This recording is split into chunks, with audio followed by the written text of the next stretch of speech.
CM Yogi Adityanath ने सभा पर निशाना साधते हुए कहा, समाजवादी पार्टी के नेता के बयान मैं पढ़ रहा था।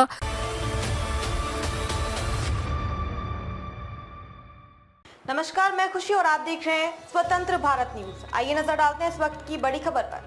वो लोग कोलकाता में डॉक्टर के साथ हुई घटना के आरोपी का समर्थन कर रहे थे। इन्हें शर्म आनी चाहिए। ये वही लोग हैं जो दुष्कर्मियों के लिए कहते थे लड़के हैं गलती हो जाती है। सीएम ने आगे कहा, इनसे कैसे उम्मीद की जा सकती है। ये वही लोग हैं जिन्होंने इसी अयोध्या में एक गरीब अति पिछड़ी जाति की बालिका के साथ रेप की घटना पर बड़ी बेशर्मी के साथ आरोपी को बचाने का प्रयास किया था। आप बताइए, ऐसे दुष्कर्मियों के साथ कार्रवाई होनी चाहिए या नहीं होनी चाहिए? बेटी तो बेटी है, क्या बेटी की सुरक्षा के साथ खिलवाड़ करने वालों पर कड़ी कार्रवाई नहीं की जाए? यहाँ अयोध्या में भी हमने कार्रवाई की। इनके एक नेता कन्नौज में भी ऐसे ही पकड़े गए। लगता है कि इनकी पार्टी का चरित्र ही ऐसा हो गया है। ये लोग इसलिए ही बेशर्मी के साथ दुष्कर्मियों का समर्थन कर रहे हैं। इनकी आदत नहीं छूटी है, लेकिन आदत को सुधारने के लिए कानून का डंडा है, इसका इस्तेमाल होगा। इनकी सरकार में बिना पैसे की नौकरी नहीं मिलती थी। सीएम योगी ने कहा, ये लोग जब सत्ता में थे तब इनकी सरकार में हर एक नियुक्ति विवादित होती थी। बिना पैसे से नौकरी नहीं मिलती थी, नियुक्ति में भी भेदभाव होता था। हम कह रहे हैं कि हमने 6.5 लाख युवाओं को सरकारी नौकरी दी है, इसमें कोई सवाल नहीं उठा सकता है।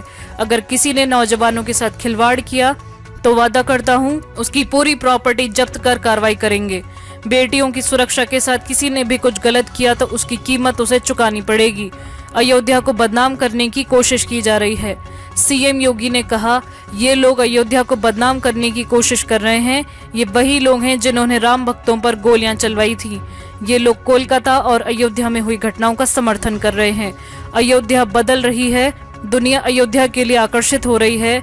याद करिए, अयोध्या में कितनी संकरी गलियां थीं, लेकिन आज यहाँ के मार्ग लोगों को आकर्षित कर रहे हैं। लेकिन जिन लोगों को अयोध्या का विकास अच्छा नहीं लग रहा है, वो इसे बदनाम कर रहे हैं। सोशल मीडिया का दुरुपयोग कर इसे बदनाम किया गया। एक दिन आया कि 13,000 एकड़ लैंड 3 लोगों को आवंटित कर दी गई। मुझे बताओ कि क्या अयोध्या प्रॉपर में 13,000 एकड़ लैंड है क्या? मुझे ऐसी खबरें चलाने वालों की बुद्धि और विवेक में संदेह होता है। अयोध्या में लाइटें चोरी होने की खबर फेक थी। सीएम योगी ने कहा, दूसरा, अयोध्या में कोई भी लैंड आवंटित नहीं की गई तो फिर ऐसी फेक न्यूज क्यों देते हैं? दूसरी न्यूज छापी गई कि अयोध्या के रामपथ और धर्मपथ की 3800 लाइटें चोरी हो गई। यानी अयोध्या की जनता को कटघरे में खड़ा करने का प्रयास विपक्षी लोग कर रहे हैं।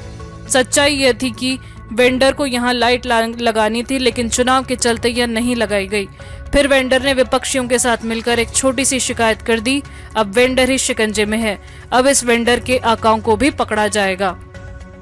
अब तक के लिए बस इतना ही। फिर होगी आपसे मुलाकात ऐसी एक और बड़ी खबर के साथ। तब तक के लिए नमस्कार और देखते रहिए स्वतंत्र भारत न्यूज। ऐसे ही लेटेस्ट अपडेट्स के लिए हमारे चैनल को सब्सक्राइब करें और तुरंत नोटिफिकेशन पाने के लिए बेल आइकन प्रेस करना ना भूलें। यदि आप हमें फेसबुक के माध्यम से देख रहे हैं तो हमारे पेज को फॉलो जरूर करें। धन्यवाद।